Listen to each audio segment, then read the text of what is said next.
Dolphins and 49ers game. Dolphins lost 17-33. They're both 8-4 right now. It was cool. I thought the game was cool, right? Thank God you weren't at Max's. You should have saw the way this man was acting when Tua was getting sacked, throwing interceptions, and I've never seen him more excited. He was jumping up and down, screaming. He's a hater. Yeah, that's actually it was generational hater. Yeah, I am a hater. I saw this tweet from Drew after the first play of the game. Tua, 75-yard touchdown pass. Trent Sherfield. Don't play with that boy. Don't play with his name. I was lit. And the way Drew tweeted it, I was like, it was a slant.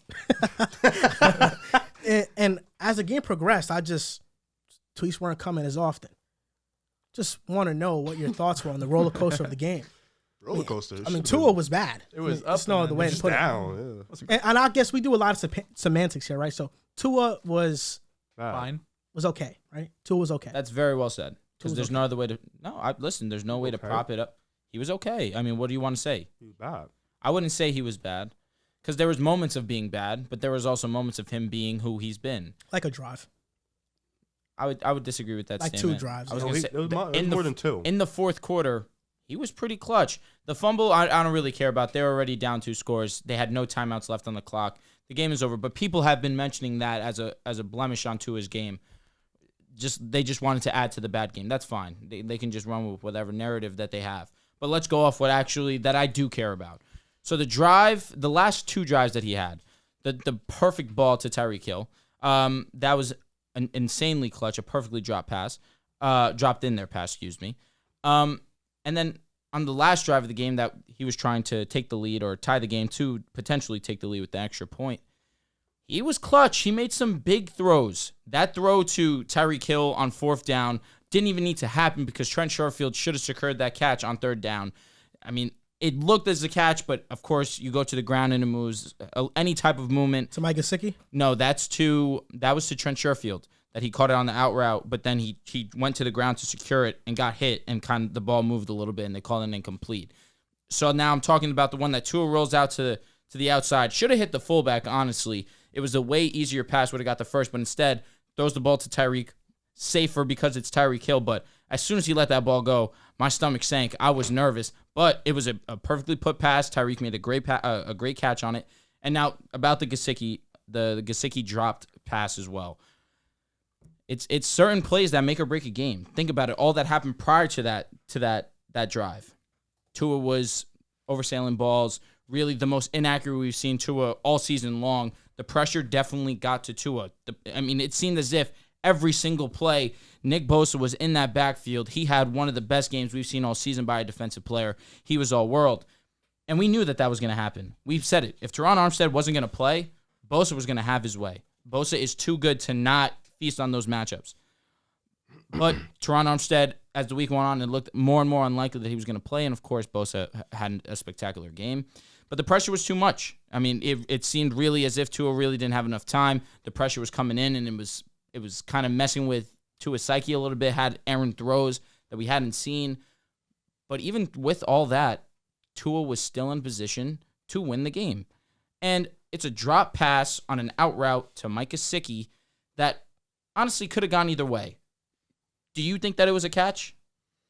I think it was a 50-50 play. Yeah. So a 50-50 play makes or breaks a game that Tua was easily the worst we've seen, and even still, he put his team in a position to potentially win the game. With the backup quarterback they're facing. And Backup. And we can talk about that also, because although Purdy is the backup to the backup, swag was there. Purdy did everything that he was asked, which was not a lot. Hit McCaffrey, hit hit Debo, see George Kittle. No doubt, he was very comfortable. Yep. I was telling this to Joel. It reminded me a lot of Mike White's performance against the Bengals. Not nearly as good, but just doing what you need to do. Don't do more. Don't do less. Just do what is being asked of you. Hit the easy throws, and that's exactly what Purdy did. He was big time. You can't take that away from the kid. I agree. But ultimately, you know what? The Tua haters can have this one. Tua did not play his best game by any means, and they did lose this game. I thought that Tua and the boys would be better. But Waddle goes down. Teron Armstead doesn't play. The run game really wasn't that great. Jeff Wilson really wasn't featured that much. Mostert really got a bulk of the load as well. A lot really went against Miami. Not to make excuses. The Niners defense is for real. But again, this is not something that I'm going to overreact to. The Dolphins aren't going to face a defense like this for the rest of the season. The Jets have a great defense in their own right, but I'm telling you, it's not on the level of the Niners. I did say that I thought that the Dolphins and Tua himself were going to overcome. But I was not expecting Jalen Waddle to go out as early as he did. He did try to return, but he made that one catch and then was out for the rest of the game after that as well. And Teron Armstead's absence, that I did talk about. That I did know that was going to impact the game. But I was not expecting Nick Bosa by himself to impact the game as much as he did. He's DPOY. So you have him over Micah? They're neck and 1-2. neck. Yeah. I mean, it's a conversation. He's Absolutely. elite of the elite. But Nick Bosa, perfectly said, Nick Bosa is in that top upper echelon defenders in the National Football Can League. I go before you? Because I'm sure you're going to have you can go. 15-minute monologue. Yeah, you're going to have a very long. To simply wrap really up, not. I'm not really overly concerned about this. He did not have his best performance, and even still, he's one of two quarterbacks to throw for over 250 and 2 touchdowns against this Niners defense. That's interesting. You know who the other guy was? Who was it? Patty. Nice. But that's not a celebration. It's not a celebration. They lost. I saw a tweet. Wasn't one of the part of that was the 75-yard short slant route? Yeah. Just want to go quickly, because I know you two. He says Tua haters. I am not a Tua hater. So, No, I'm not talking. I'm talking to the masses. Yes, because I know a lot of people in these comments, even 30 minutes before we had this section, were talking about how they couldn't wait to hear me try and make up excuses. There's no excuses. We was propping this game up all week. This was one of Tua's first real tests late in the season against the Niners defense, one of the best defenses in the league. To me personally, I watched the game. I watched the full game. The Niners defense is elite, but I still saw Miami get a lot of open looks. I saw guys get open still. And realistically, if I'm being honest, this game was really on Tua. I think he had a bad game. He was missing a lot of guys. He was throwing the ball too high, especially for Tyreek. Wilson had a drop. A couple guys had a drop. But I think for the most part, Tua that Wilson drop was bad. I just think for the most part, Tua was just very uncomfortable that day. I think he was being very abnormal. He wasn't as accurate as he usually is. And he was missing a lot of throws in the first half. The second half, he had about 2-3 good drives, but for the most part, I think he just had a bad game. And I do agree that the Niners have an elite defense, but I still think Miami was able to get open looks down the field. I still think they was able to get in their spots. Tua was just missing them. It was very abnormal of him that he was just missing them. So I think ultimately, when you play a team like this and you have to come to play, your quarterback needs to be at your best, especially with somebody like Tua who gets scrutinized as he does, and somebody who's the radar is on him every single week. You can't afford to have a blemish, especially against a team like this in a moment like this, a big game like that. You can't afford to have it because the guys are they're begging and waiting. And it's one thing if it's like what Hurts, right? When he played the Commanders, his receivers was dropping the ball, they was fumbling and shit. Like, it was bad. With this one, it was really just all on Tua. I disagree with that. All on him. It was. All on him implies that Tua did nothing to benefit the boys. Okay, all on him implies that. Wait, all right, you're straight. He benefited them, but he was making a lot of bad throws. All on him also implies that the boys didn't drop any passes. They dropped a few. He missed more passes than they dropped by a significant amount. But they dropped. Listen, no doubt he did not play his best football, but that Wilson drop is bad. It was. He made that just throw, like that Tyreek Hill throw where he threw it completely over a 5-5 guy. He made that throw a couple weeks ago against the Lions. Jalen Waddle, perfect drop. Pass. But he made that exact same throw to Wilson, and Wilson just could not hang on. Which is why I said it was an abnormal game. He was just off. But he wasn't off. That was a perfect pass to Wilson. No, I'm talking about last week with Hill. Wilson didn't even have his head turned around. That was a good pass to Wilson. Wilson had right on his body. Wilson should have caught it. I think, but he's not that type of level to catch that. I think that pass is safe to say that there was some miscommunication there. Don't know whose end it was on. Still not a good decision. Even if he passed it to Wilson. There was a linebacker right there. No, that's why he intercepted it. I'm talking to Jeff. Bro, I'm talking about the pass on the sideline. I'm talking about the interception. Oh, that's different. First off, Wilson did slip, and so did Tua. He slipped, but his head wasn't even turned around at that point.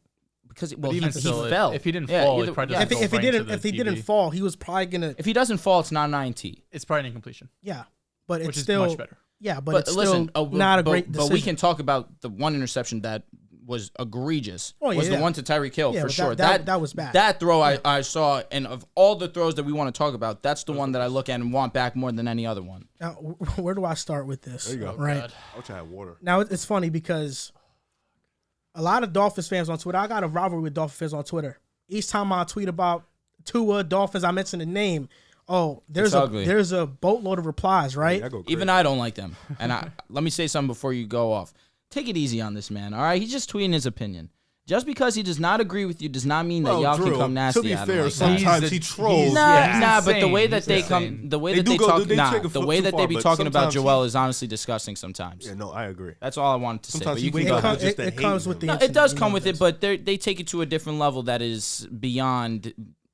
That's all I wanted to say. It's funny because Dolphins fans, and I think that the leader of the Dolphins fan club who's really pushing a lot of agendas is this guy VBS, right?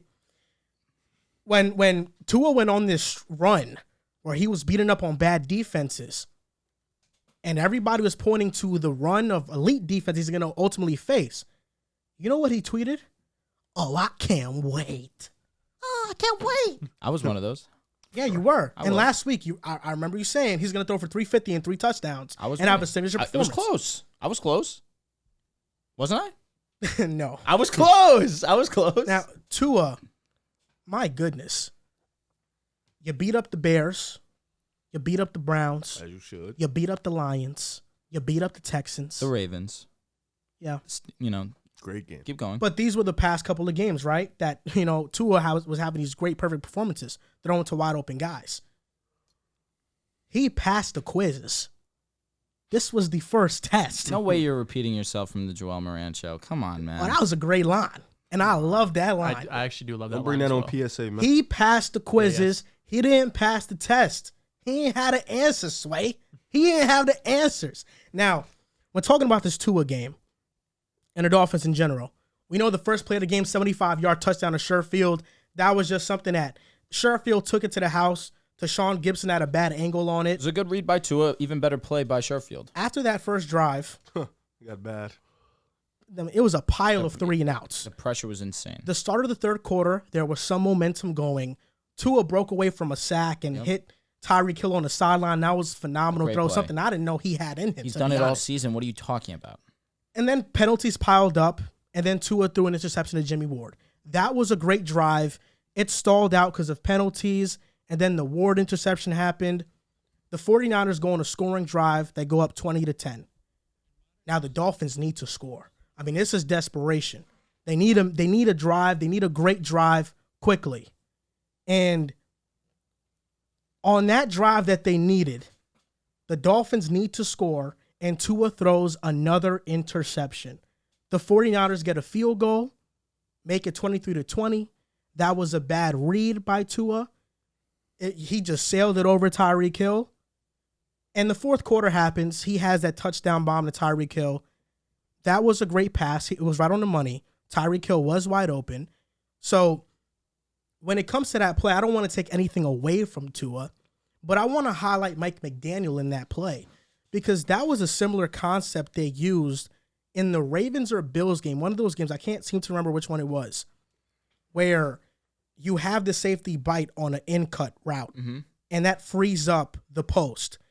And I thought that was just another amazing play call for Mike McDaniel to get something going.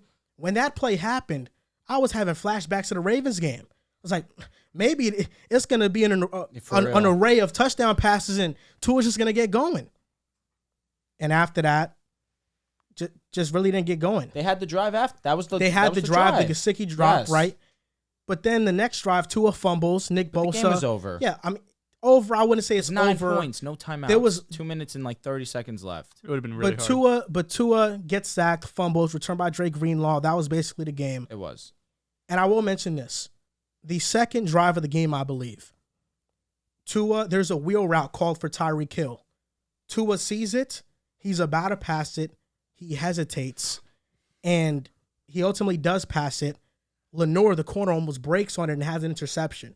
That was another bad read, and I think it was just hesitation. Was that the second drive? It was the second or third drive. It was very early in the game. Because what happened was, now that I know what you're talking about, because I think Emmanuel Acho, he went over it. It was the exact same play as the first play that was a touchdown, except flipped.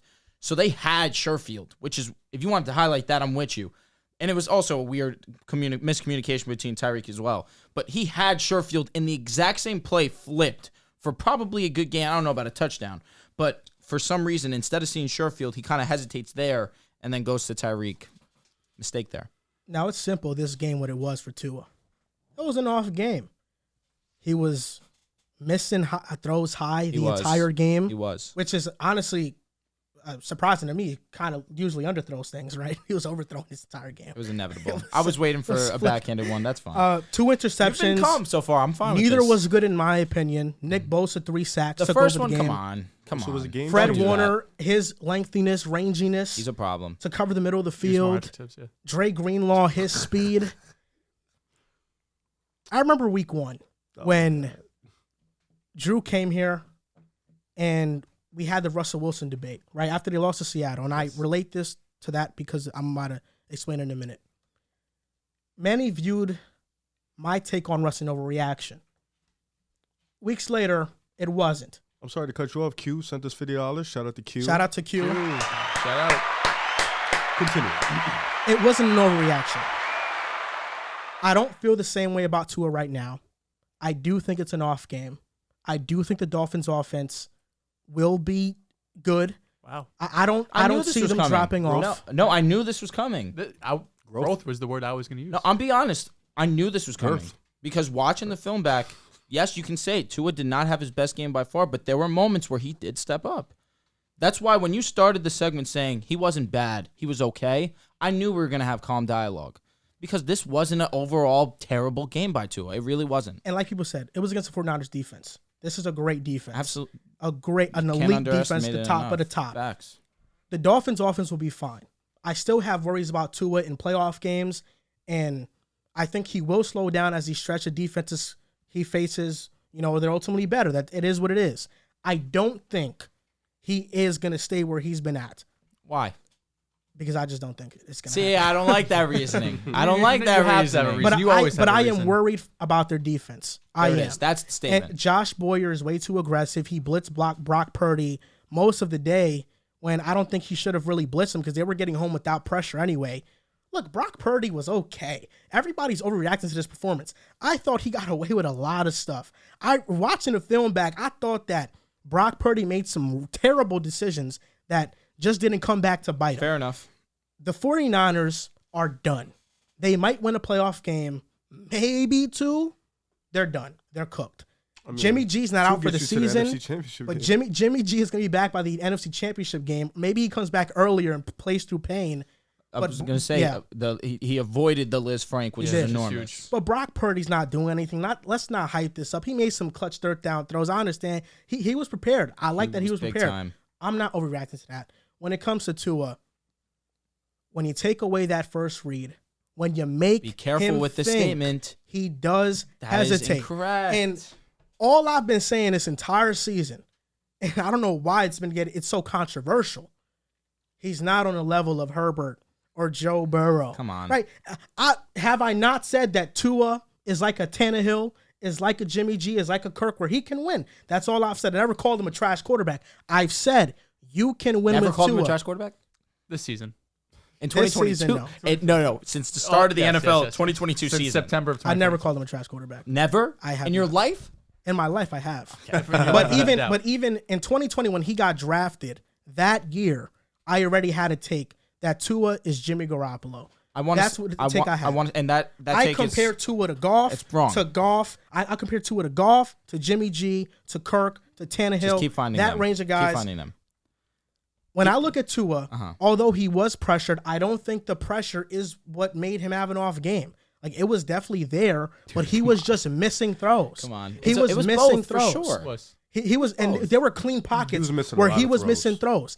And Tua does not have the same pocket presence as a Burrow, where he's moving around in the pocket. He's finding lanes. He doesn't have that same. He's got pretty good pocket presence. He doesn't have that same, I get out the pocket and throw a dot. Oh, okay. Tua doesn't have that. And that's why I think there's a limited ceiling with Tua in this offense. They've been playing fantastic. It's the first year. Limited ceiling? Limited ceiling is number 1 overall. I do think it's, to this point. All right. And I know you want to go. I know you want to go, but there's 2 statements you made that I didn't love. The first one, that once his first read's gone, that he struggles. That statement is wildly incorrect, King. You're talking about the Niners defense who got some of the best pressure we've seen on the Dolphins. They made him think a lot. Absolutely. But that is not pressure that he has seen this season, especially without Teron Armstead. I mean, without Teron Armstead, it's a completely different story because we understand how bad the Dolphins' O-line was last year. And this year, it really hasn't been great, but even still, Tua is still getting the ball out relatively quick. And Teron Armstead's on this offensive line, automatically, that makes you better. But without your best, without arguably, what is Teron? A top 3 left tackle in the game. Without him against the best pass rush in the NFL, it was going to be a trouble on Sunday. Joe Burrow last year faced the 49ers, elite defense. They lost in overtime 26-23.